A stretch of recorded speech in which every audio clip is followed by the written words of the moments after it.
jiwanya berbahagia untuk Indonesia.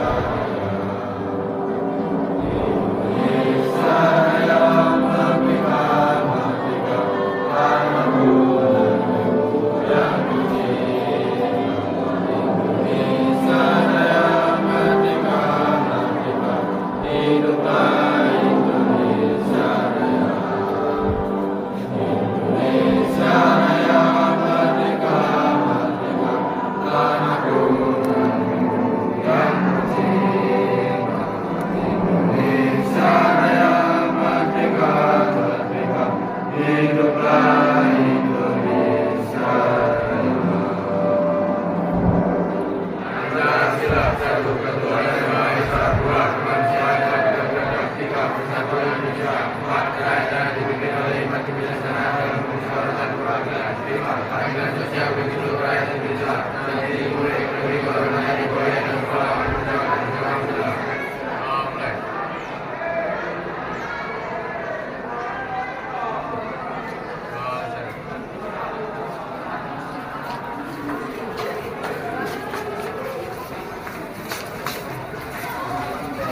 Selamat pagi anak-anak. Pagi. Assalamualaikum warahmatullahi wabarakatuh. Waalaikumsalam warahmatullahi wabarakatuh. Gimana kabarnya hari ini? Alhamdulillah. Masih semangat ya dalam belajar? Masih. Nah, masih. Nah, nanti sebelum kita masuk ke dalam materi pembelajaran kita hari ini, saya akan mengabsen terlebih dahulu. Yang pertama ada Abdiskana Biha. Ada. Oke. Kemudian Abi Fauzan. Kemudian Alexa, Alvino, Anggun.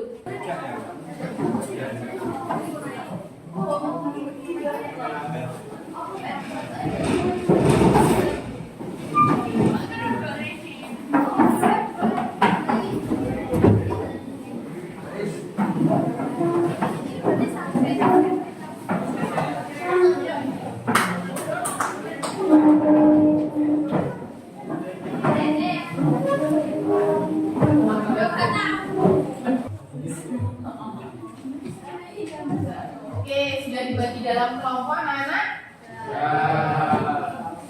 Ya, di sini saya pengen sebelum kalian berdiskusi, saya pengen tahu kira-kira menurut gambar yang saya analogikan itu, mbaknya itu sudah ngapain sih? Menghirup udara. Kalau menghirup udara itu kira-kira kalian menghirup apa? Gas apa?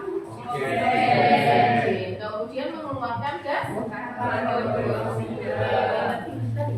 Ya. Nah ini tadi juga sudah disebutkan bagian tubuh apa saja yang berperan dalam sistem respirasi. Ada hidung, paru-paru, trakea, bronkus, bronkiolus, alveoli, tubuh dan kotoran. Nanti kita belajar lebih dalam ya sama kelompok, kemudian nanti akan saya presentasi. Nah, untuk tujuan pembelajaran kita hari ini adalah memahami anatomi fisiologi sistem pernapasan dengan indikator pencapaian tujuan pembelajaran. Yang pertama, peserta didik mampu menjelaskan tentang organ tubuh yang berhubungan dengan sistem pernapasan.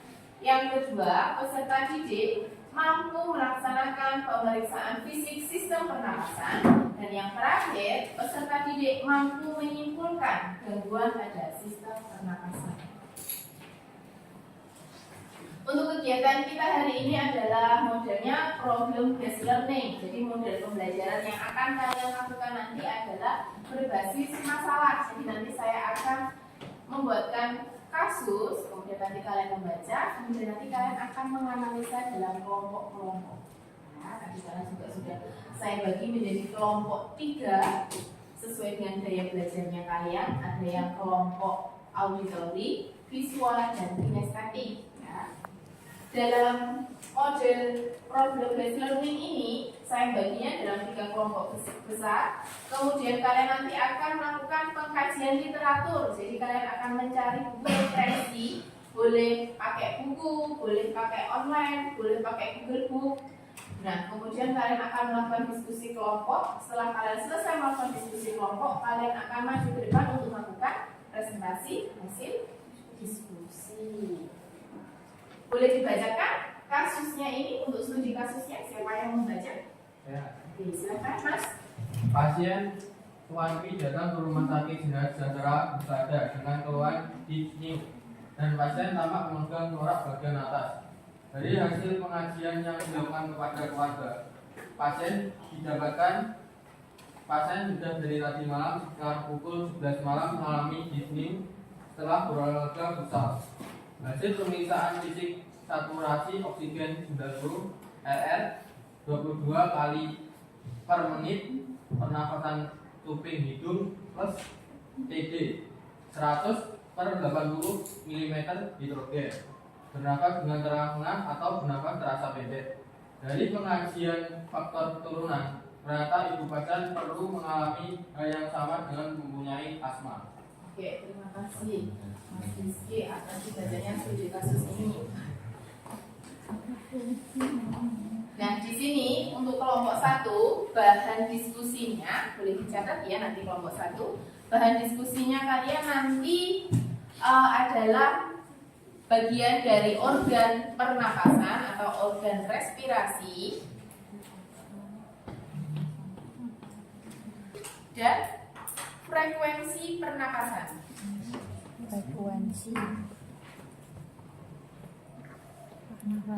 Pernapasan. Jadi nanti kalian mencari frekuensi pernapasan mulai dari usia tumbuh kembang, mulai dari bayi baru lahir sampai ke dewasa. Itu ya. Untuk yang kelompok 2, nanti silakan kalian mencari atau berdiskusi tentang analisa kasus di atas. Kira-kira Tuan P itu mengalami apa sih? Mekanisme perut dan mekanisme dada. Pernapasan perut dan pernapasan dada itu apa? Oke, kelompok 2 silahkan berdiskusi. Sama ya, kelompok 1 silahkan mulai berdiskusi. Untuk yang kelompok 3, kelompok yang besarnya ya. Kelompok 3 silahkan dicatat. Kelompok 3 nanti mempraktekkan pemeriksaan fisik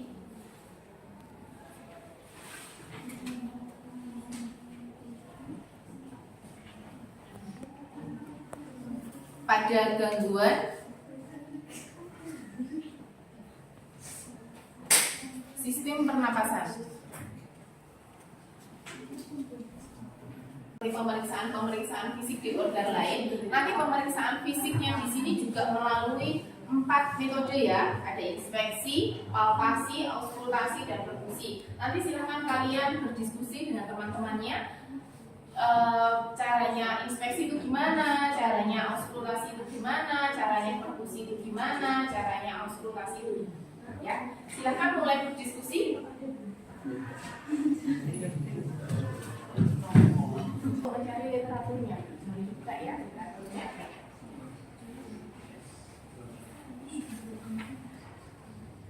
Lanjut untuk kelompok 3 gimana nih proses diskusinya? Apakah berjalan dengan lancar atau ada kendala? Oh, aman-aman saja. Oke, kalau aman-aman saja saya ingin tahu nih untuk kelompok 3 ketua kelompoknya siapa? Bibi. Oke, Mbak Bibi ya. Kemudian notulennya siapa, Bi? Tunjuk aja, Bi. Notulennya siapa? Bagian tulis-tulis. Chelsea. Kemudian yang moderatornya siapa? Moderator itu yang memimpin prosesnya diskusi. Arif. Oke, kemudian yang presentator yang mempresentasikan di depan, baca slide.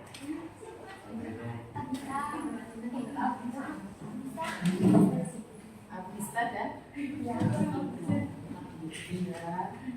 ya sudah dibagi ya. Kemudian untuk literaturnya gimana? Mengalami masalah tidak dalam mencari literatur? Tidak ya? Jalan lancar. Silakan dilanjutkan untuk proses diskusinya.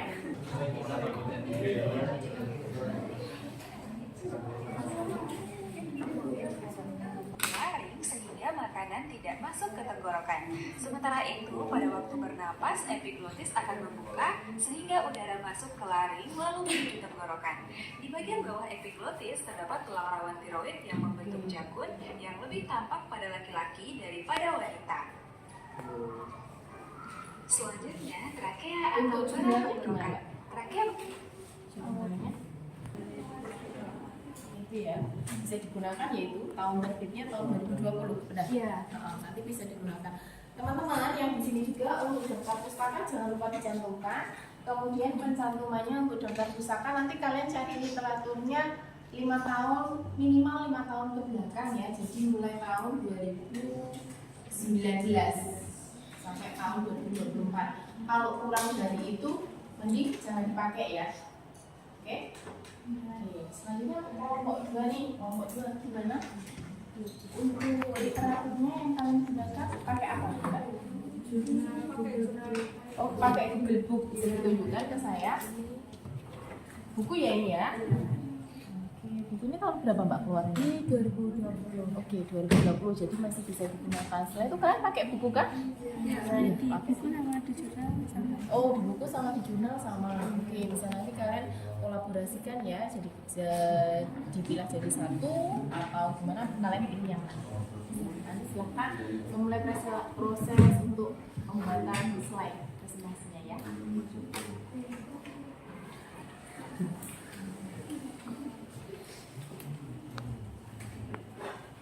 Untuk kelompok 3 nih, gimana pembagiannya atau literaturnya? Apakah mengalami kendala dalam mencari literatur?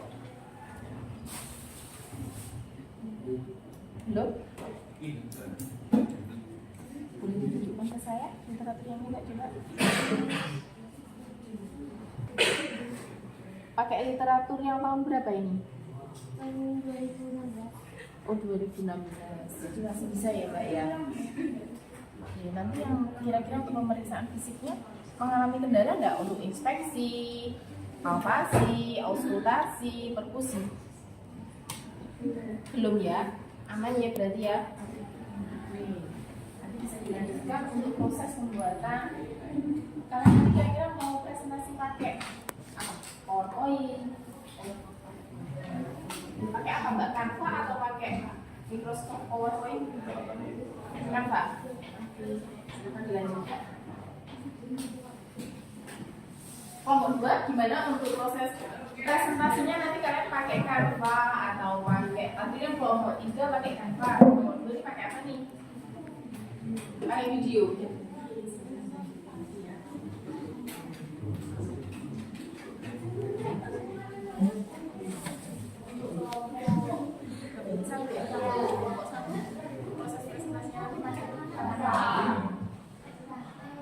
Nah, nanti sebelum kalian melakukan proses presentasi, tadi lupa kita kontrak kesepakatan untuk diskusi. Kira-kira kalian butuh waktu berapa menit? 20 menit ya? Oke, jadi tadi sudah mulai berjalan, jadi tinggal nambah berapa 15-an sampai 10 menitan ya? Silakan untuk menuangkan hasil pemikiran diskusi kelompok kalian dalam presentasi yang mana. Silakan mulai berdiskusi.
Iya.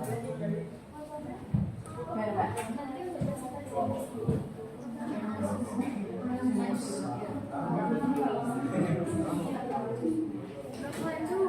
Ya, baca tapi gue lupa.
Untuk kelompok satu gimana prosesnya diskusi sudah sampai mana medianya?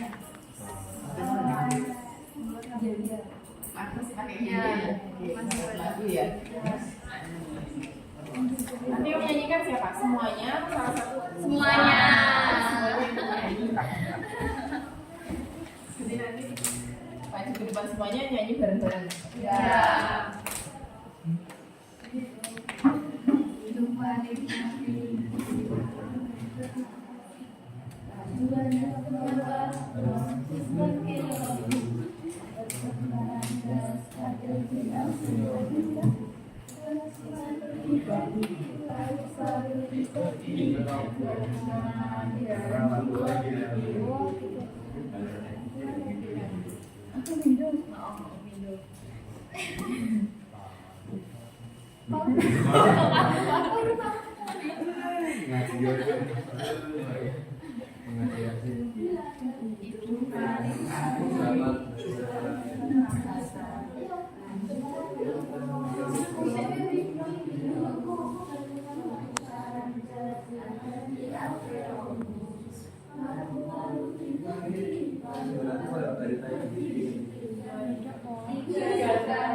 Nomornya cewek ya?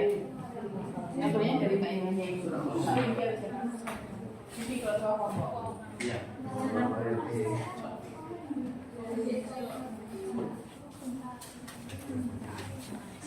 Kelompok 2 untuk yang belajarnya ada ya ini kelompok 3.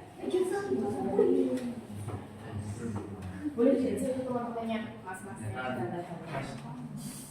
Tadi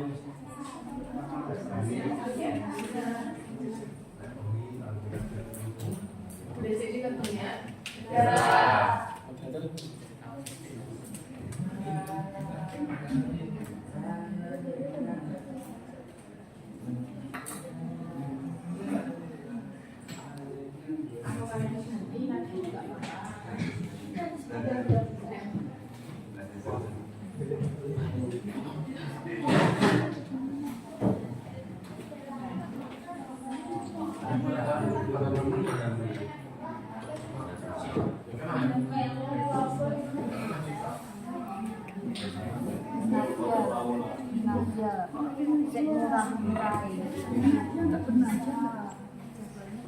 tapi iso. Tapi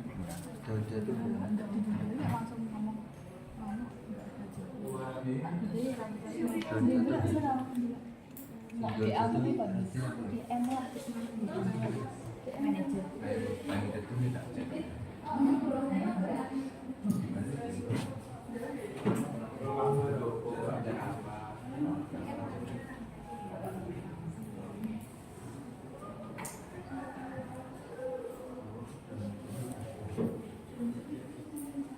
Gimana anak untuk presentasinya, apakah semuanya kelompok sudah siap untuk maju ke depan? Sudah? Oke, sudah ya. Kelompok 1, 2, 3 sudah selesai. Sudah? Oke, nanti kira-kira untuk presentasinya kalian butuh waktu berapa menit? 10. Oke, 10 plus pertanyaan atau presentasinya aja 10 menit. Oke, plus pertanyaan. Oke. Nanti yang menjalankan moderatornya ya.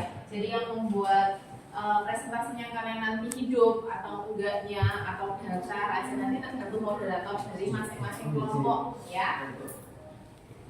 Oke. Sebelum kita masuk ke tahapan presentasi yang kita sepakati tadi sekitar 10 menitan, boleh kita ice breaking sambil KSE sebentar. Tadi kan ada yang sampai ngantuk ya, karena mungkin tadi malam belajar ya mas. Semangat belajar. Oh semangat belajar. Beres. Belajar ya tadi malam belajar ya. Biologi. Oh belajar biologi. Nah, inspirasi tadi dulu. Oh baca sebentar sampai Iya. tidur. Semangatnya. Kita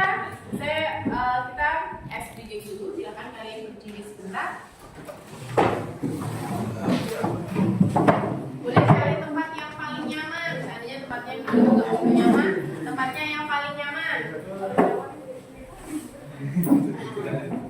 Kita mulai di KSE dulu ya. Jadi KSE ini seperti kayak kalian relaksasi karena tadi kebetulan ada teman kalian yang tadi malam begadang baca jurnal. Yap.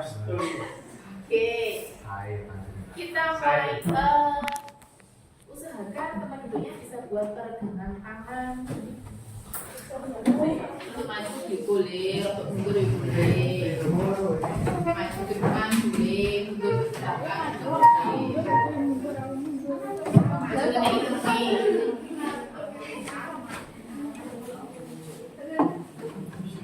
Nanti KSE-nya seperti jadi nanti kita KSE-nya mencoba relax pakai pernapasan perut, pernapasan dada, dan pernapasan hidung ya. Jadi nanti pakai pernapasan perut sama pernapasan dada. Saya kasih contoh gini, ketika saya sebenarnya ini kayaknya sudah sih di mata pelajaran olahraga atau di mata pelajaran yang lain. Ketika kalian inspirasi, saya hitung pakai angka aja ya, 1, 2, 3, kalian inspirasi pakai hidung. Inspirasi berarti menghirup nafas pakai hidung, kemudian ditahan sampai hitungan saya nanti, kayaknya 5 sampai 10 cukup ya. Setelah itu dikeluarkan atau dihembuskan pelan-pelan pakai mulut. Itu ya nanti ya. Kalau ada yang masih ngantuk boleh minum air putih biar menyegarkan otaknya, biar fresh, otaknya fresh. Boleh izin dulu minum, silakan. Atau saya panggilnya teman-teman? Boleh kita mulai ya teman-teman? Oke, kita mulai. Inspirasi 1, 2, 3. Bernapas melalui hidung. Ditahan sampai hitungan kelima. 1. Perutnya kempes yuk. 2, 3. Sampai 5 loh. Ayo ulang lagi. Pelan-pelan. Sekarang seperti kita mulai ya. Kita mulai lagi. Hirup napasnya pelan-pelan atau lebih dalam-dalam pakai hidung. 1, 2, 3. Yuk hirup. 1, 2, 3, 4, 5. Hembuskan pakai mulut. Lagi, coba tarik nafas pelan-pelan pakai hidung sambil perutnya dikempeskan. Biar yang cowok-cowok ototnya biar sipek. Oke, kemudian dihembuskan pelan-pelan. 1, 2, 3, 4, 5. Dihembuskan pelan-pelan. Gimana? Rasanya agak rileks? Oh, masih ngantuk? Oh, segar, mulai segar ya. Kalau kalian sudah segar semuanya, saya ada ice breaking. Ice breakingnya guru berkata. Ketika nanti saya bilang guru berkata, berarti kalian menirukan. Guru berkata berhitung, berarti kalian berhitung 1 sampai 10 sebenarnya sampai kalian hitung 1, 2, 3, 4, 5, 6, 7, 8, 9, 10. Tapi kalau tidak ada kata-kata guru berkata, nggak usah kalian ikuti, kalian baca. Ya. Kita mulai dari guru berkata, tepuk tangan. Guru berkata, duduk. Guru berkata, berdiri. Guru berkata, pegang pundak teman kalian. Guru berkata, tepuk tangan. Tepuk tangan. Oke. Yang gugur, silakan duduk dulu. Silakan duduk dulu. Yang gugur, yang tepuk tangan. Nanti hukumannya ya. Hukumannya nanti ya. Lagi ya, yang masih berdiri nih. Guru berkata, pegang pundak teman kalian. Guru berkata, sebutkan nama teman di samping kalian.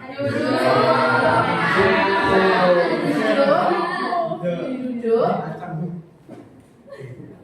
Oke. Guru berkata, silakan duduk. Oke, masih bebas ya. Itu yang suka, silakan duduk mas. Tadi ada yang mulai nggak connect ya, atau ada yang mulai tadi ketika guru berkata ada yang tiba-tiba tepuk tangan. Masih ngantuk? Masih ngantuk atau enggak? Kalau masih ngantuk saya punya SBG lagi. Cukup? Cukup. Oke, kalau cukup kita mulai presentasinya. Untuk presentasinya kurang lebih membutuhkan waktu sekitar 10 menit. Kita mulai langsung dari kelompok 1, boleh? Boleh. Silakan ya. Siapkan.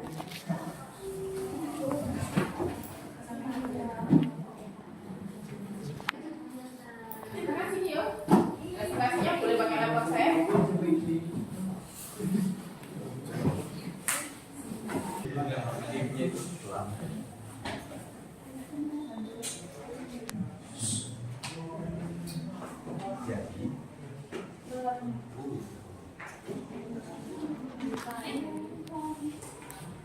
Oke.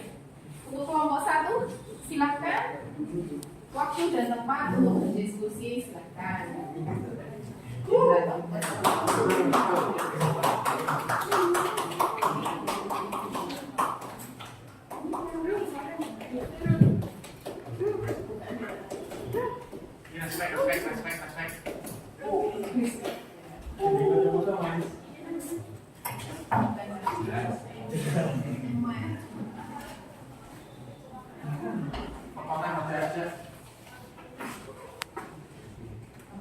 kelompok 1 bagian mana?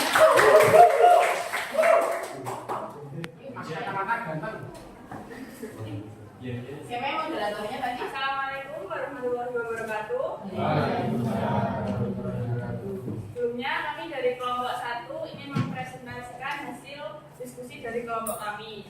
Sebelumnya perkenalkan terlebih dahulu, nama saya Nurul Fuada. Saya Muhammad Rizky. Saya Alois Dermica.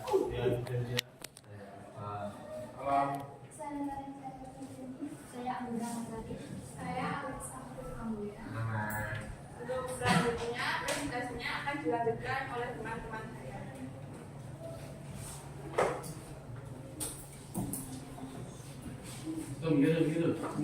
Oke, jadi judul presentasi dari kelompok kami kita bawakan dengan judul Sistem Pernapasan Manusia.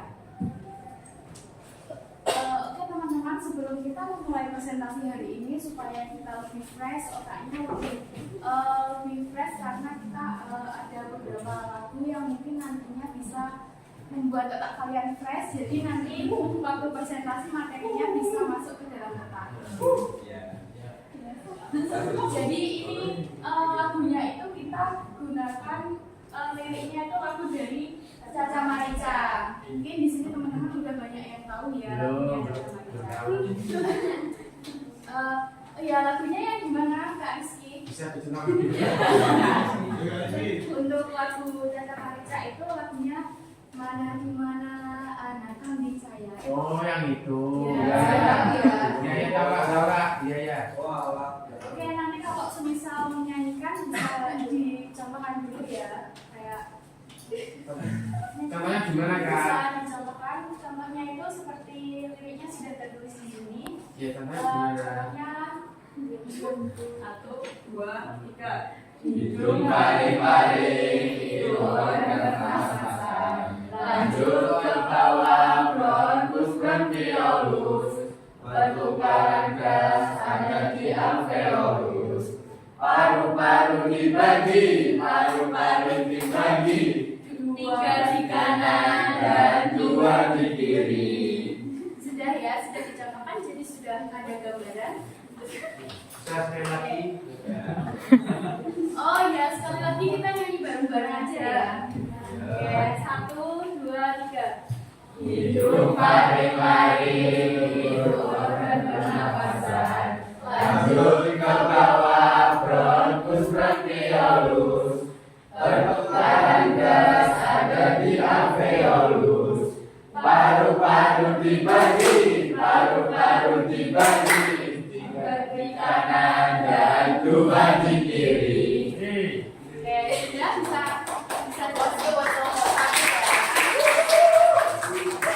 sudah jadi bisa dilanjut ke presentasinya ya. Baik.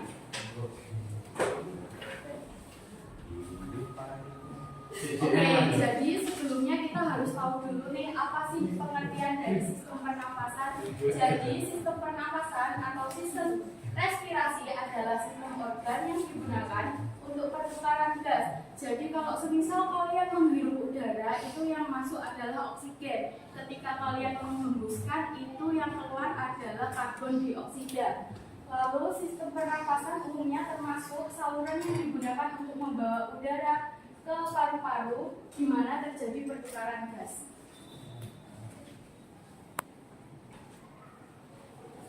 Ini adalah contoh dari bagian dari alat-alat pernapasan manusia dan letaknya di dalam tubuh. Jadi cara yang mudah dipahami itu kita menghirup udara melalui hidung. Nah di dalam hidung itu kan ada biasanya kita namai itu bulu hidung. Nah itu fungsinya untuk menyaring kotoran dari udara yang masuk. Lalu kemudian udara yang masuk nanti ya sedikit lupa.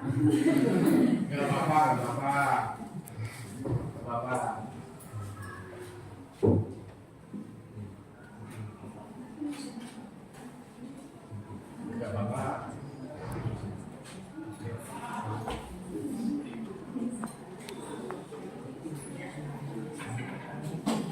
Oke, jadi proses penyaringan hidungnya untuk menyaring udara yang masuk. Kemudian udaranya itu menuju ke dalam trakea atau ini batang tenggorokan. Kemudian udara dari trakea itu masuk ke dalam paru-paru melewati saluran pernafasan yang disebut bronkus itu kayak cabang yang di dalam paru-paru. Kemudian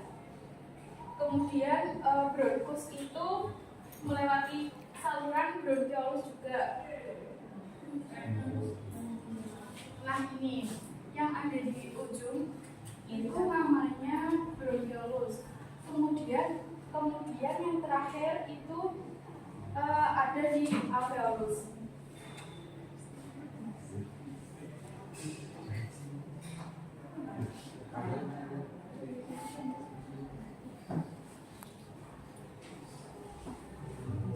Jadi dari bagian hidung, di dalam hidung itu ada tulang hidung. Tulang hidung itu di sini ya.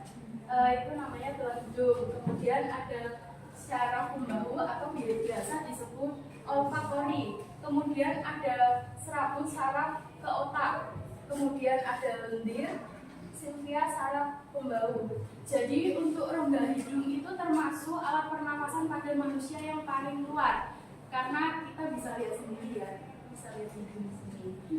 Kemudian udara keluar masuk melalui rongga hidung. Rongga hidung selalu lembab karena adanya selaput lendir. Di dalam rongga hidung juga terdapat rambut-rambut pendek dan halus. Selaput lendir dan rambut-rambut halus ini berfungsi menyaring debu dan kotoran yang masuk bersama udara, melekatkan kotoran pada rambut hidung, mengatur suhu udara pernapasan dan mengenali adanya bau. Ini bisa kalian cermati di kegiatan sehari-hari ya. Misal kalian mau bisa mencium aroma masakan yang sedap. Nah itu kan itu termasuk fungsi salah satu fungsi dari hidung juga. Kemudian ada faring.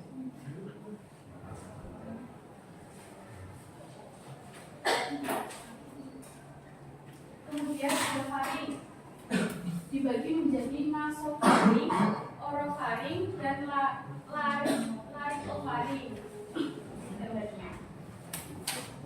Kemudian ada laring. Laring sering disebut dengan voice box atau kotak suara.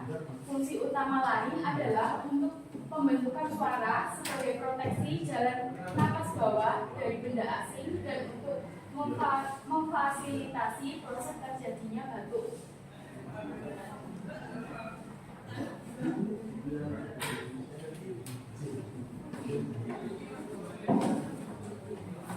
Kemudian ini ada bronkus dan bronkiolus. Bronkus itu di bagian kanan terdiri dari 3 lobus dan terdiri dari 2 lobus. Seperti yang dinyanyikan tadi ya teman-teman.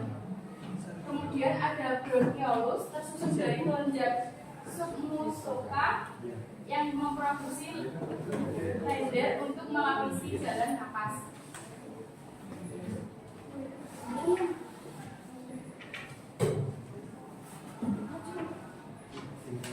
Kemudian ada paru-paru.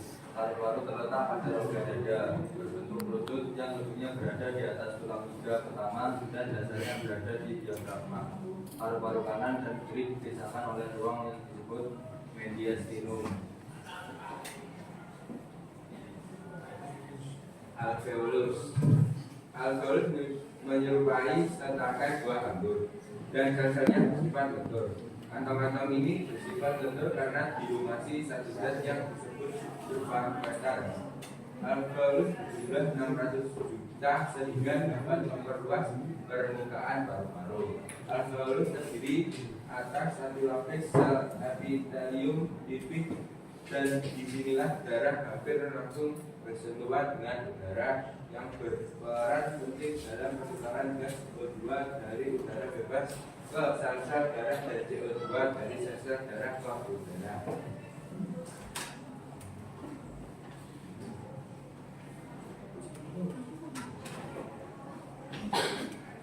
Frekuensi pernapasan. Bayi baru lahir memiliki frekuensi pernapasan 35 sampai 50 per menit. kurang dari 2 tahun 25 sampai 35 kali per menit, dan 2 sampai 12 tahun 18 sampai 26 kali per menit, dan orang dewasa 16 sampai 20 kali per menit. Tachypnea lebih dari 24 pada orang dewasa, bradypnea kurang dari 10, apnea tidak bernafas.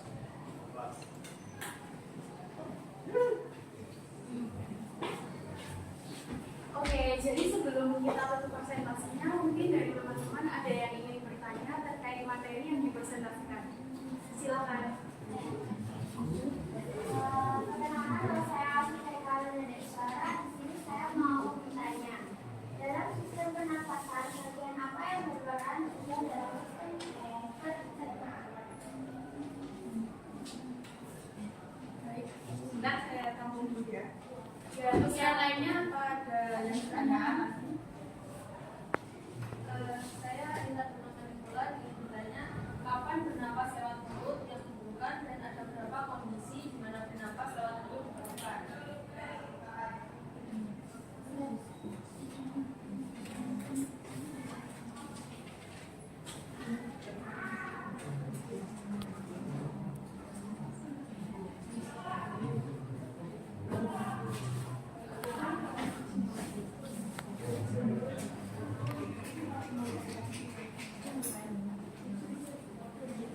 Ada lagi yang ingin bertanya?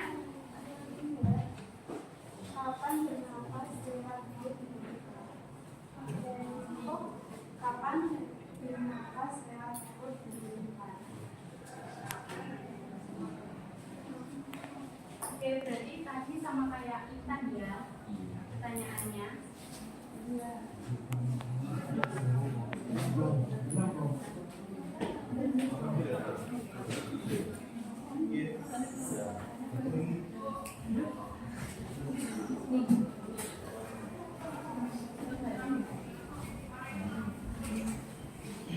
Jadi saya mau menjawab pertanyaan dari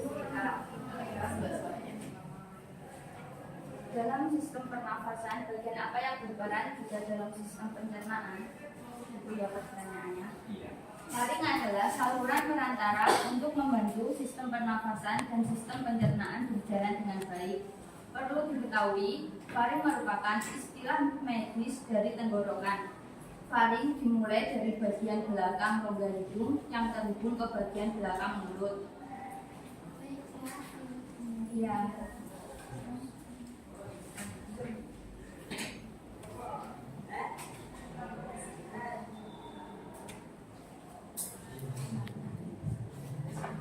Saya akan menjawab pertanyaan dari Intan dan Hasma. Kapan bernapas lewat mulut dibutuhkan? Ada beberapa kondisi di mana bernapas lewat mulut diperlukan. Misalnya saat berolahraga instan atau ketika hidung kesumbat karena alergi atau infeksi. Dalam situasi ini, bernapas melalui mulut adalah cara alami tubuh untuk mendapat lebih banyak oksigen. Bagaimana? Jelas. Apakah ada yang ditanyakan lagi? Apakah bisa kita bernapas inspirasi dan ekspirasi menggunakan mulut? Berbahaya atau tidak? Sebentar ya.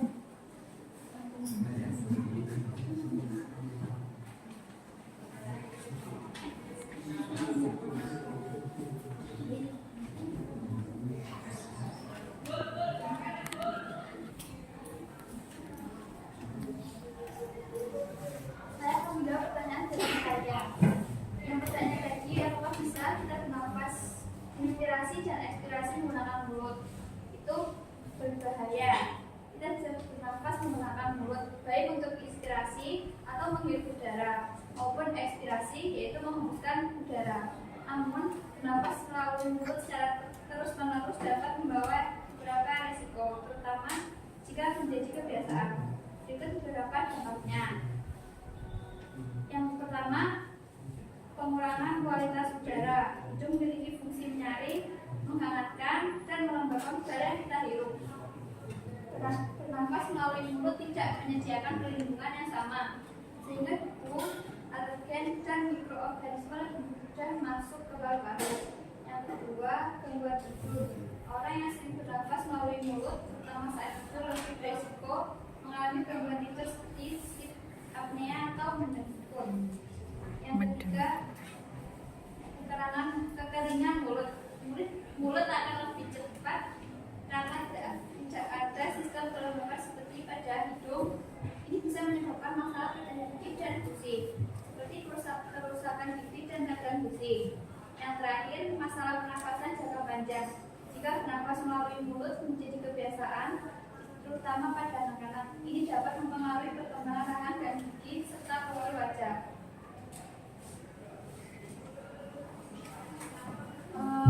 Sudah terjawab ya saya. Jadi untuk teman-teman yang lain, apakah ada pertanyaan lebih lanjut?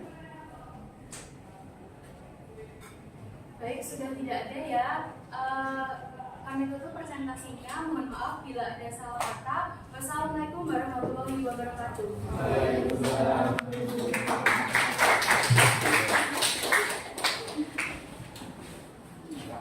Lanjut, silakan untuk presentasi kelompok 2.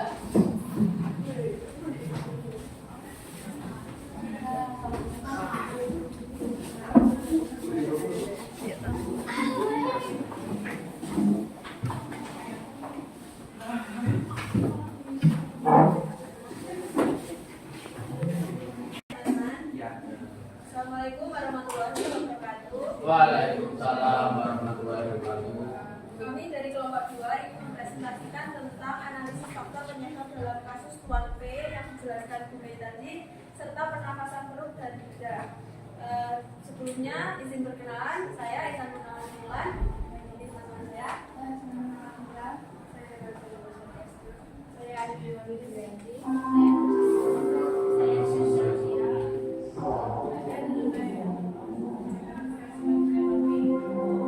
Berikut presentasi dari kelompok 2.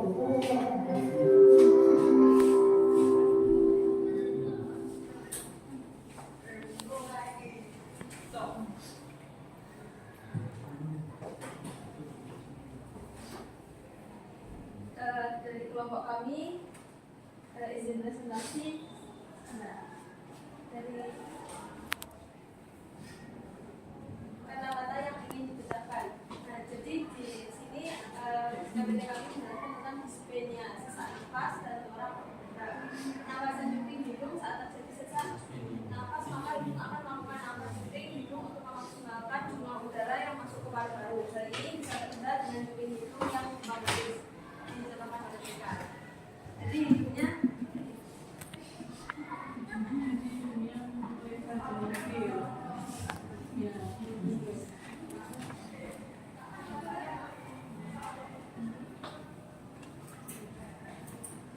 yang kedua, berdasarkan kasus pasien yang mengalami dispenia dari Pak P, penyebabnya adalah kelelahan setelah bermain futsal dan keturunan. Pasien mempunyai riwayat disque.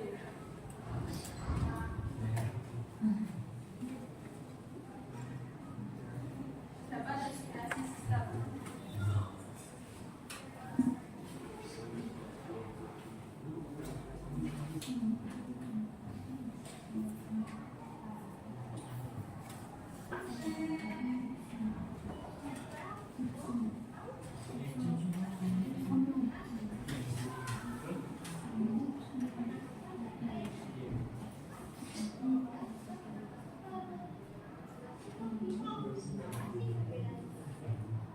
Bisa menjelaskan suaranya.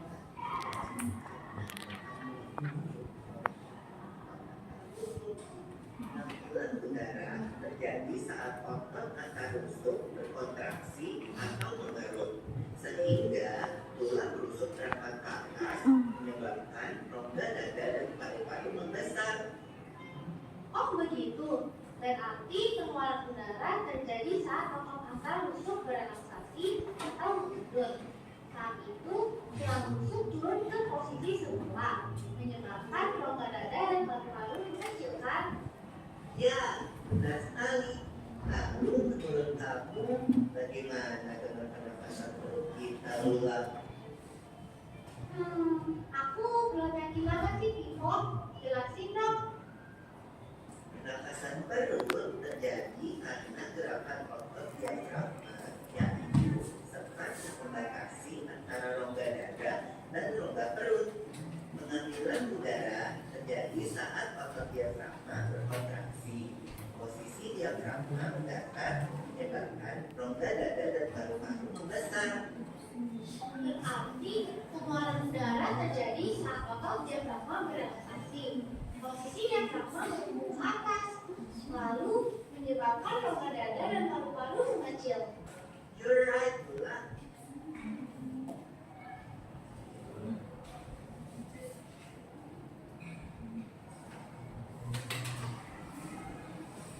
Jadi inilah proses sirkulasi dari udara masuk ke tulang rusuk.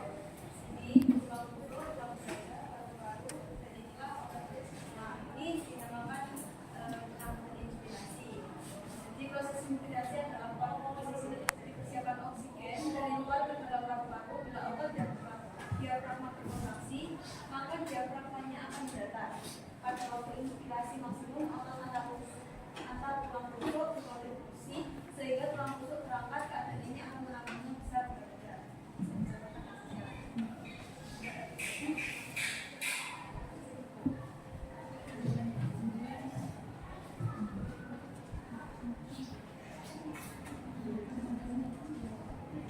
Jadi nanti aku sih digandeng sama teman saya, terus saya membantu mekanisme.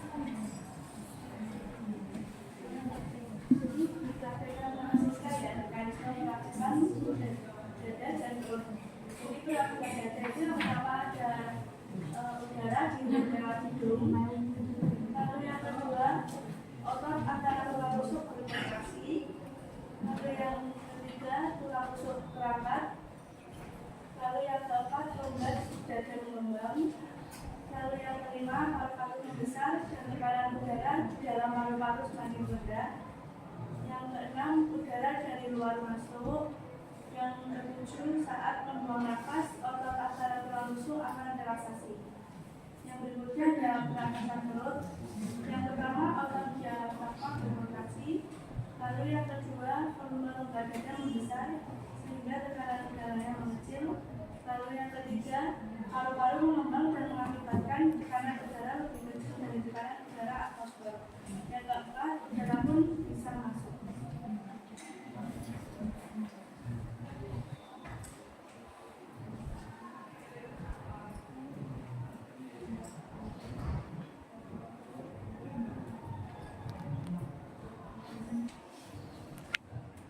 Dari presentasi dari kelompok kami, apakah ada yang ingin bertanya?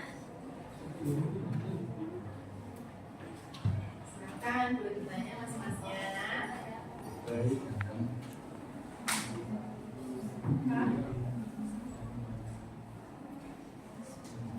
Apa penyebab dari infeksinya?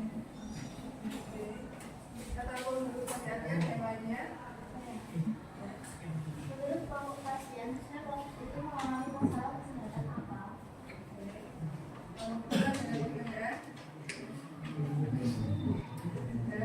Isi berdiskusi ya.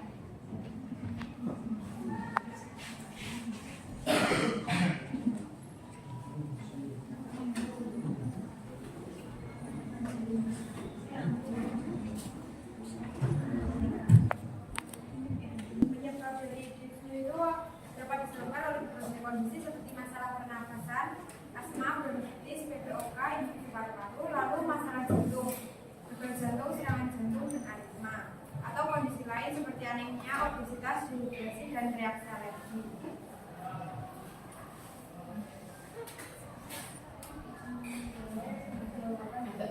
Kesadaran dari kita, apa saja bunyi nafas normal dan tidak normal yang mendapat saat terus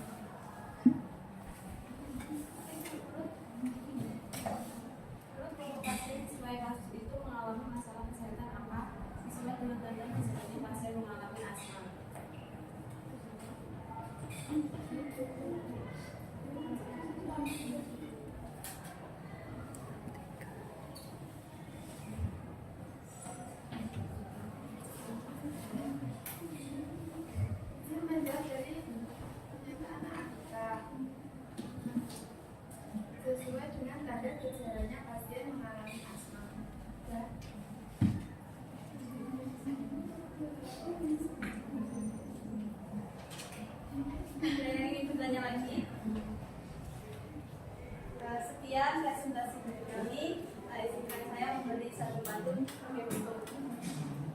bilang cakep ya.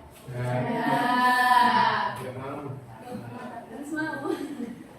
Biru laut seperti kolam. Cakep. Ikan paus pandai menyelam. Cakep. Dari lubuk hati yang paling dalam, saya tutup presentasi dengan salam. Wassalamualaikum warahmatullahi wabarakatuh.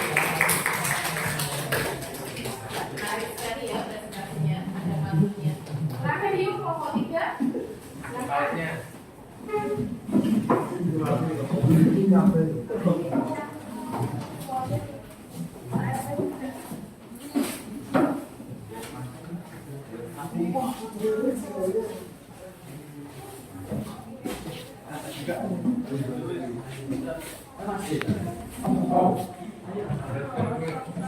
Assalamualaikum warahmatullahi wabarakatuh. Waalaikumsalam.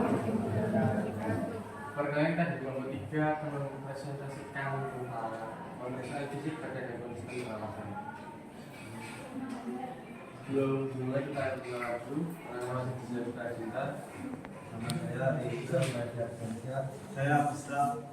Saya PIB Meja. Saya Devi. Saya Nanto. Saya Dimas.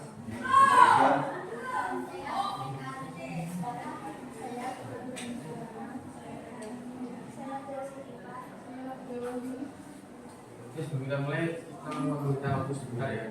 Fokus. Terima kasih.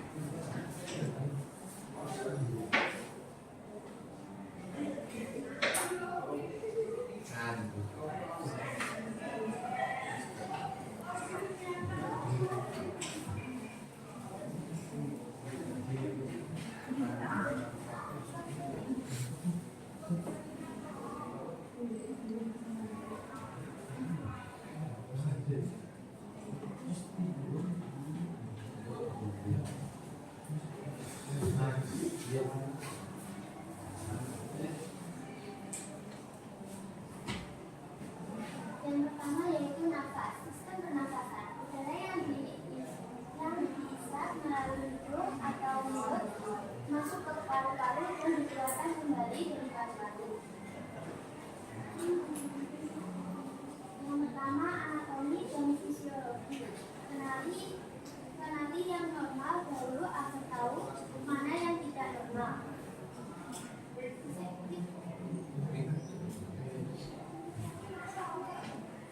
Jadi di bagian ini kita mengetahui yang mana yang normal dan mana yang tidak normal.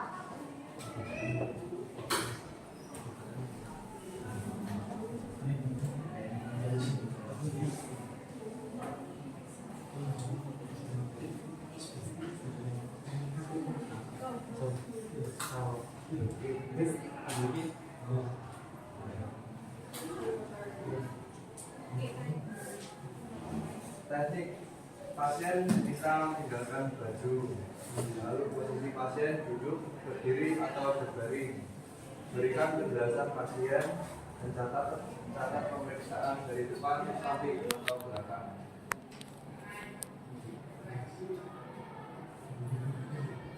Pemeriksaan fisik itu saat yang pertama duduk, amati duduk dada, kedua distensibilitas atau pergerakan, amati gerak dada, ketiga penghantaran putaran, amati penghantaran putaran tulang. Tiga pemeriksaan fisik untuk beberapa tidak hidung, mata, kulit, perubahan bentuk dada, volume mengecil, atelektasis, fibrosis, volume membesar, emfisema atau BPOK, dua evosi TK, pneumotorak.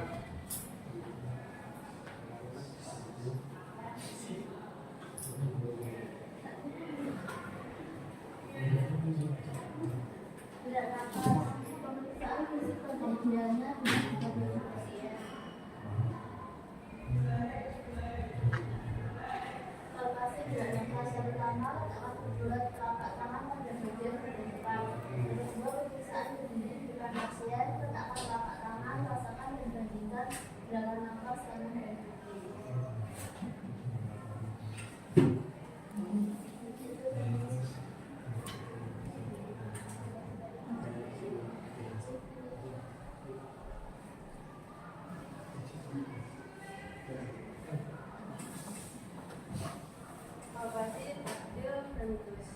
meningkatkan konsolidasi paru-paru, menurun pneumoraks, efisiensi pleura adalah basis.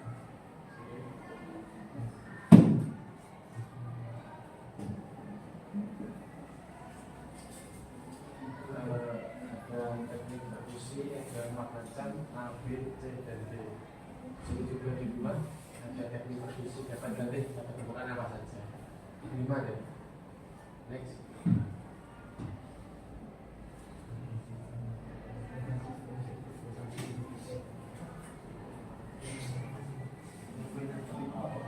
Timbul merupakan lokasi titik perkusi.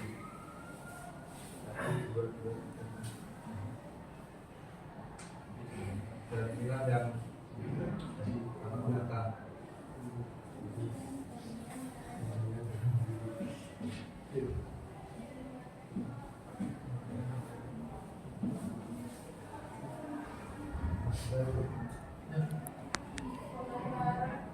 Pengebaran suara perkusi pada waktu patologi, maka suara perkusi mereka nadanya tinggi, waktunya pendek, patologi padat atau baik. Suara perkusi redup nada tinggi, waktu pendek, patologi udara normal.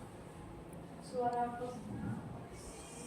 perkusi normal, nada normal, waktu normal, patologi normal.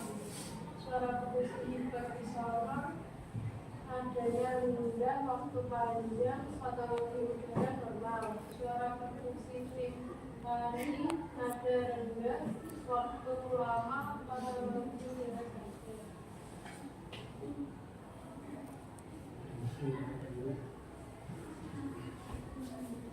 Auskultasi di bagian belakang dada mulai dari atas ke bawah sesuai gambar yang disamping. Perhatikan perubahan suara, tentukan secara pasti lokasi perubahan suara, catat suara yang didapatkan pada waktu auskultasi. Auskultasi terdiri dari 4 suara nafas, suara tambahan, suara fisik, suara percakapan. Auskultasi suara nafas menguat,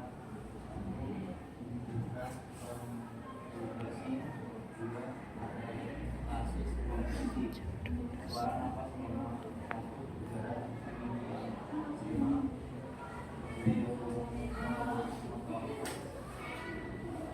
cairan isi pleura, 3 jaringan rafleks atau masih tumor.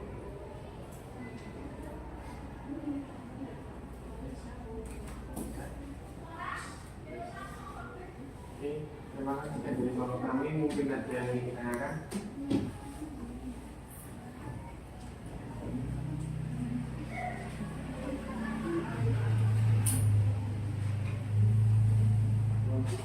Oke, silakan. Bagaimana cara menentukan apakah pasien mengalami sesak napas menimbulkan skala dispnea? Baik. Apa saja bunyi nafas normal dan tidak normal yang dapat didengar saat auskultasi paru-paru? Saya mau dulu dan diskusi kelompok dulu ya. Ya. Boleh.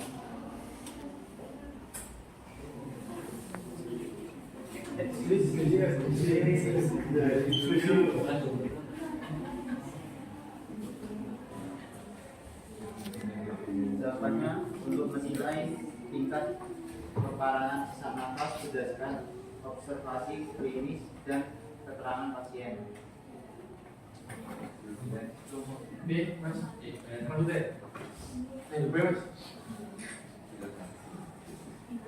Saya ingin menjawab pertanyaan dari Aspa, yaitu apa saja bunyi nafas normal dan tidak normal yang dapat didengar saat auskultasi paru-paru.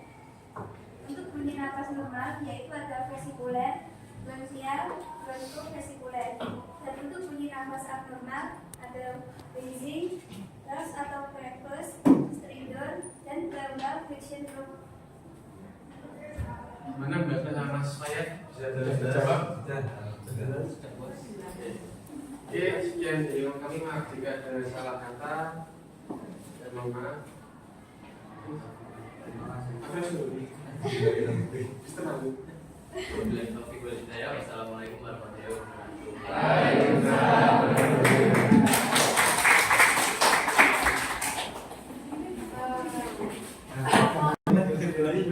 Terima kasih ya untuk presentasinya dari kelompok 1, 2, dan 3 tadi. Dan sangat menarik ya, mulai dari kelompok 1 tadi ada lagu-lagunya.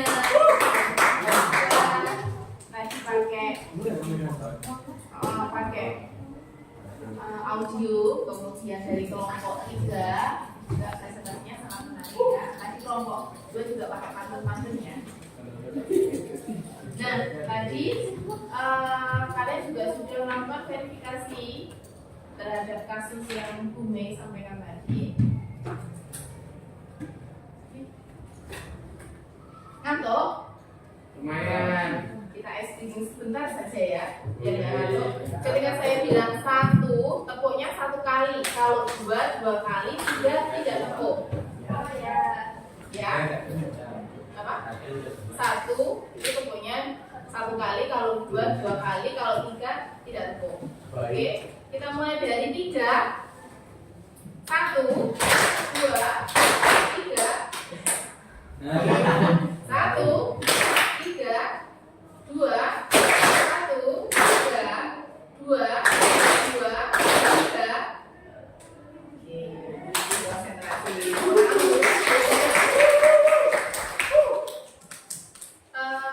Tadi untuk pemuatan materinya, saya akan melakukan verifikasi terhadap masalah yang sudah saya buat untuk menambah wawasannya kalian tentang materi dari anatomi fisiologi. Nanti kalian bisa mengerjakan melalui LKPD yang nanti saya kirim melalui WhatsApp di grup. Ini nanti langsung saya share di grupnya kalian. Jadi bisa kalian kerjakan di rumah atau ketika nongkrong di kantin, silahkan kerjakan. Waktu lenggang bisa kalian kerjakan.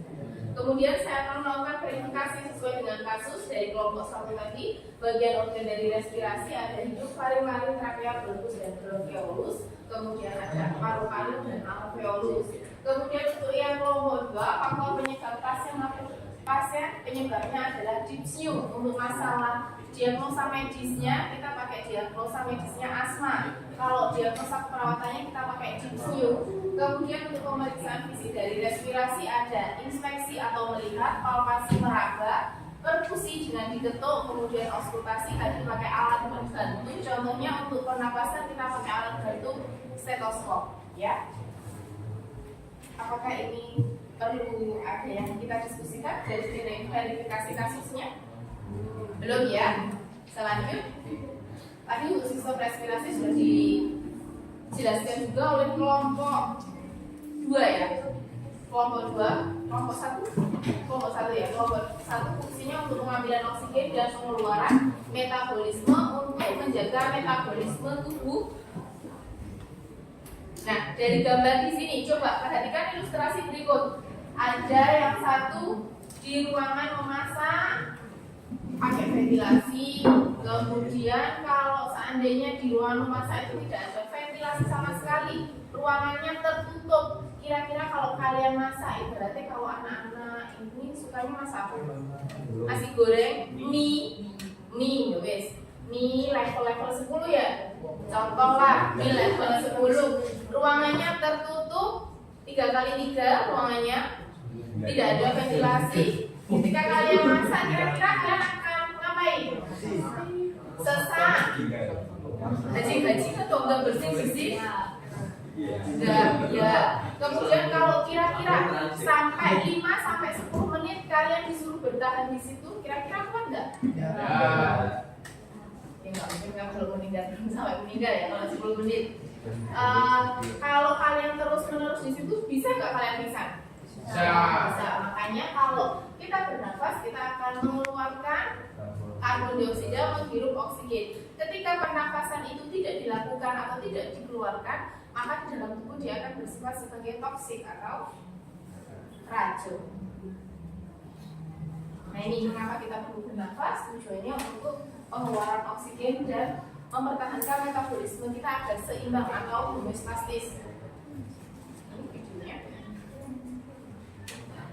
Videonya hampir sama dengan yang disampaikan dari kelompok 1.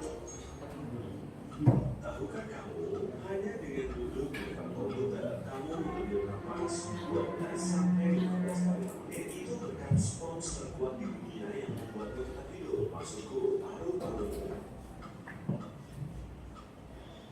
Suhu kamar.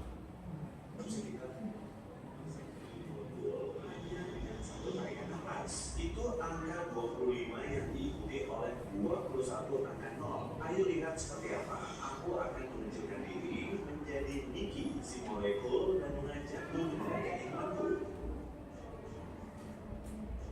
Oke, ingatkan aku untuk tidak melakukan itu lagi di tempat sebelum makan siang. Ini dia. Sekarang, kamu bisa melihat debu, partikel, dan kuman berterbangan. Siap untuk pergi ke paru-paru? Masuk hidung atau mulut. Mari kita ambil jalur yang lebih rumit. Kita akan masuk lewat lubang hidung. Wah, ada rambut. Folikel di dalam hidung berdekatan seperti folikel di kepala. Rambut hidung bertindak sebagai penjaga keamanan. Mereka mencegah debu, kotoran, kuman, dan partikel lain masuk ke paru-paru. Lihat benda berkilap di ujung rambut kecil, itu adalah lapisan tipis mukus. Tugasnya menjaga kelembapan lapisan hidung dan mengeluarkan kotoran yang menutup di rambut. Ini seperti kamar bayi kecil. Lebih jauh di dalam hidung, ada rambut yang lebih kecil. Itu disebut silia, dan itu hanya bisa dilihat menggunakan mikroskop. Fungsinya adalah mengeluarkan mukus dan partikel kecil lain dari saluran pernapasan. Akhirnya, ada ruangan. Ini rongga hidung. Tugasnya melembabkan, menghangatkan, dan menyaring udara sebelum masuk paru-paru. Di sini, ada 3 bagian yang disebut turbinate di setiap sisi. Bentuknya mirip hotdog. Tugasnya juga menghangatkan dan melembabkan udara yang dihirup, serta menyaring partikel. Aku akan masuk ke sini dan melangkah lebih jauh. Seluncuran ke bawah ini adalah tenggorokan atau faring. Ayo turun ke laring. Kamu lihat seluncuran lain yang menuju ke arah berbeda itu? Makananmu masuk ke sana. Di bagian atas laring ada penutup berbentuk mirip daun. Itu epiglotis. Ia menutup setiap kali kamu menelan agar makanan tidak masuk paru-paru. Kamu bisa melihat bukaan berbentuk segitiga itu adalah pita suara. Ia bergetar setiap kali kamu bicara dan memungkinkan udara melewatinya dalam kekuatan dan jumlah yang berbeda. Sekarang kita menuju batang tenggorok. Panjangnya 2 golf yang ditumpuk, tapi diameternya hanya 0,25. Cincin bergelombang yang mirip terowongan itu terbuat dari tulang rawan. Ini adalah jaringan fleksibel kuat yang menopang batang tenggorok. Saat kamu menarik nafas, batang tenggorok memanjang dan melebar seperti balon. Saat kamu menghembuskan nafas, ia kembali ke ukuran normal. Batang tenggorok sekarang terbagi menjadi 2 kampung lebih kecil, yaitu bronkus, satu bronkus ke kanan dan satu ke kiri. Oh, lihat, paru-paru. Mari kita lihat seperti apa penampilan luarnya. Warnanya merah muda dan terbuat dari jaringan yang lembut, elastis, dan seperti spons. Paru-paru berada di dalam kantung jaringan dan dilekat pada kantung itu oleh selaput tipis cairan seperti dan encer. Kantung itu menciptakan permukaan yang halus yang memungkinkan paru-paru mengembang setiap kamu menarik nafas. Paru-paru juga memiliki ukuran dan bentuk berbeda. Paru-paru kanan lebih pendek daripada paru-paru kiri karena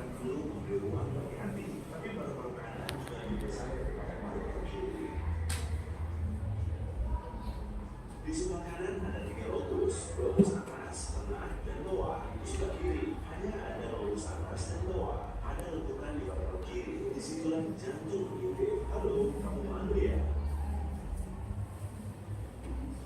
Tepat di bawah paru-paru ada otot raksasa, yaitu diafragma. Dia bertindak sebagai tempat istirahat dari paru-paru dan jantung. Di sekitar paru-paru ada tulang rusuk yang bertindak sebagai pelindung. Untuk menutup tempat paru-paru berada disebut thorax.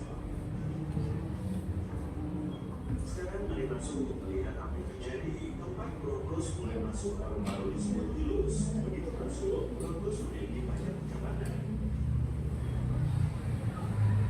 Seperti berada di dalam batang pohon yang bertulang dengan cabang kecil. Oh, tunggu dulu. Apa yang terjadi di sini? Diafragma bergerak. Sudah ya.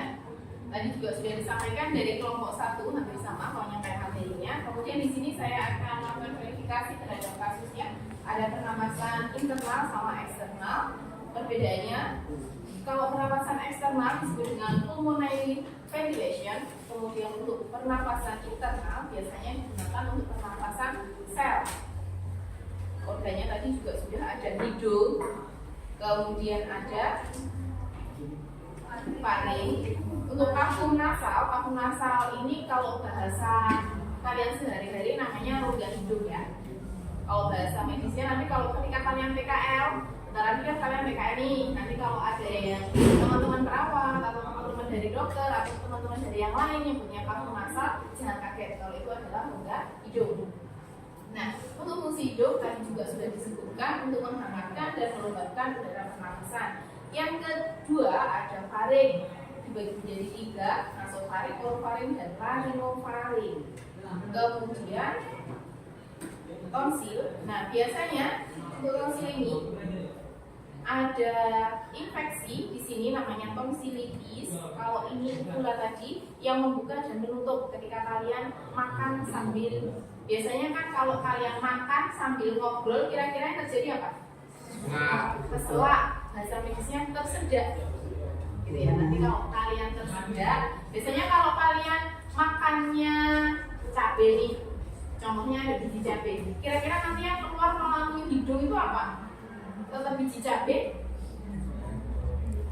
Kalau tersedak loh kasusnya ini, keselak. Kalau kalian keselak makan bakso lah, makan bakso. Itu yang keluar lewat hidung itu apa Pak? Kira-kira? Apa baksonya? Apa biji cabenya? Nah, tapi kalau kalian tersedaknya kebetulan waktu menelan bakso, biasanya kalau bakso itu ukurannya segini ya. Kalau itu segini, cilok ya, yang cilok segini. Kira-kira bisa nggak keluar dalam bentuk cilok? Tapi kalau kalian memang partikelnya agak kecil bisa. Contohnya kayak nasi. Kalian tersedak waktu makan nasi yang keluar juga masih. Ini kalau lari dia disebut juga sebagai kolam. Ini ya terdiri dari epiglotis. Ini bagian dari pita suara. Kalau untuk besar pakai tracheostomy, biasanya seperti ini. Ini fungsi dari laring adalah mencegah makanan dan cairan masuk ke trakea selama proses menelan, jalan udara pernapasan, serta menghasilkan getaran suara. Trakea disebut juga dengan tenggorokan. Ini kalau penampangnya trakea ya, diameternya dia sekitar 2,25 cm, jumlahnya 6 sampai 20 ruas. Biasanya untuk peletakan tracheostomi, biasanya kalau yang suka merokok, biasanya kan di iklannya rokok, di bawahnya rokok itu ada yang tenggorokannya dilubangi lah. Ya, itu untuk pemasangan tracheostomi. Jadi dia bernapasnya tetap pakai mulut, tapi penyaringannya lewat situ. Ya. Ini untuk bronkus. Dia tersusun dari kelenjar submukosa yang memproduksi lendir untuk melapisi jalan nafas. Kemudian ada juga alveolus, tentunya seperti anggur, fungsinya sebagai pertukaran oksigen dan karbon dioksida. Yang terakhir ada paru-paru. Tadi paru-paru kiri berapa lobus? 2. Kanan? 3. Lobus itu bagian ya. Oke, di sini ada juga paru-paru dekstra sama sinistra. Nanti di dalam pemeriksaan fisik, nanti ketika kalian PKN tidak ada istilah istilahnya kata-kata mbaknya atau masnya yang di sana itu nyebutnya kanan atau kiri, pasti nyebutnya Desra sama Sinistra, ya. Kemudian di sini ada pernapasan dada. Tadi juga mekanisme dari inspirasi pernapasan dada diawali dari otot atau tulang rusuk berkontraksi menyebabkan tulang rusuk terangkat dan rongga dada membesar. Kemudian tekanan udara di dalam dada akan menurun, paru-paru mengembang, tekanan udara di dalam paru-paru lebih rendah daripada tekanan luar, sehingga udara masuk ke paru-paru. Untuk pernapasan dada biasanya menggunakan dada. Untuk ekspirasinya diawali dari otot-otot antar tulang rusuk berrelaksasi. Ini untuk frekuensi pernapasan tadi, kalau bayi baru lahir dari usia 0 bulan sampai dengan kurang dari 2 tahun, pernapasannya dia sekitar 35 sampai dengan 50 kali per menit. Kemudian kalau kalian nih usia-usia remaja, pernapasannya sekitar 16 sampai 20 kali per menit. Di situ ada istilahnya, tadi ada kata-kata pasien mengalami dyspnea. Di sini ada tachypnea, bradypnea sama apnea. Tachypnea pernapasannya lebih dari normal, kalau bradypnea kurang dari normal. Kalau apnea berarti tidak yang pemeriksaan fisiknya ada inspeksi, palpasi, perkusi, dan auskultasi. Nanti untuk prakteknya kita lakukan di lab ya, seperti biasanya. Nanti kalian jangan lupa memindahkan, kalian bawa jas lab untuk pemeriksaan fisik. Prakteknya di lab nanti berpasangan dua-dua ya. Ini untuk pemeriksaan penunjang biasanya dilakukan pemeriksaan sputum pada pasien dengan TB paru, kemudian radiologi, bronkoskopi sama bronkoalveolar. Pemeriksaan fungsi paru ada spirometri. Terima kasih. Selanjutnya untuk memperkaya pengetahuan kalian, saya ingin kalian mengerjakan kuisis ya.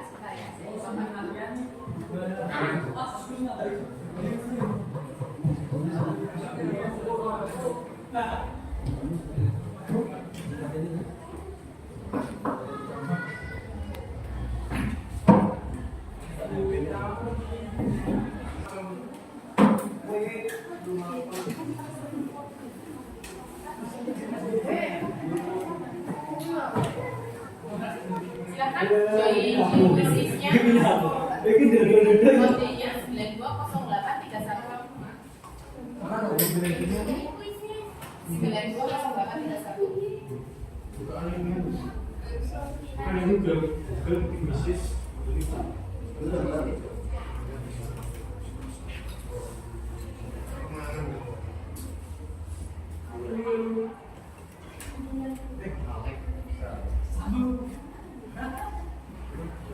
920831.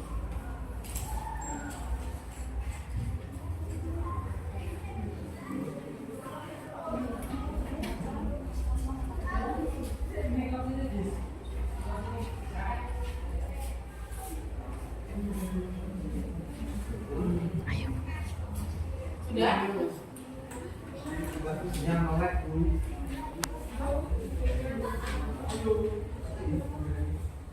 Coba pakai webinya saya, kalau kalian mau pakai dashboardnya saya. Sudah?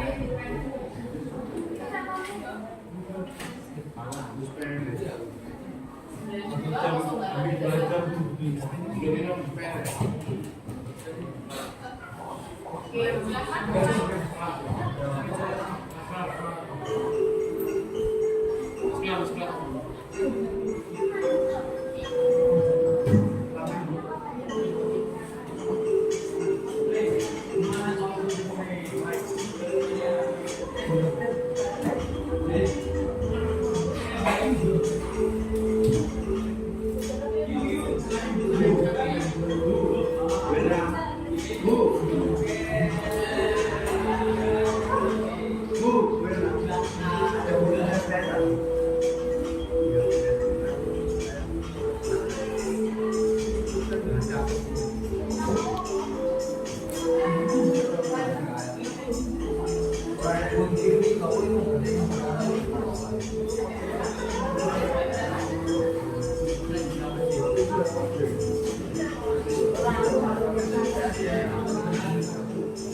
ini tentang anatomi fisiologi sistem pernapasan.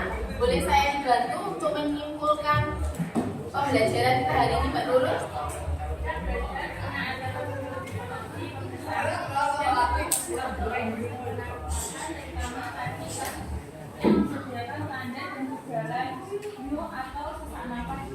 Oke, terima kasih. Untuk kesimpulan dari pembelajaran kita hari ini, kita tadi sudah belajar tentang bagian dari anatomi fisiologi sistem pernapasan, pemeriksaan fisik sistem pernapasan, dan gangguan pada sistem pernapasan. Saya harap kalian tetap semangat belajar dan jangan lupa minggu depan kita praktek di lab. Terima kasih untuk pertemuan kita hari ini. Saya akhiri, sebelum diakhiri kita berdoa dulu ya. Saya duduk. Boleh kembali ke tempat duduknya masing-masing, silakan.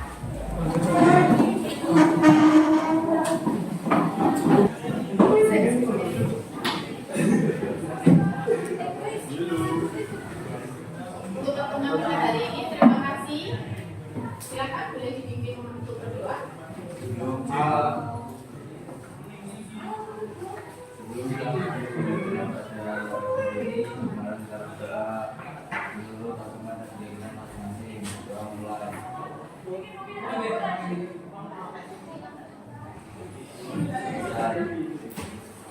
Terima kasih. Kalian yang berdoa. Terima kasih ya.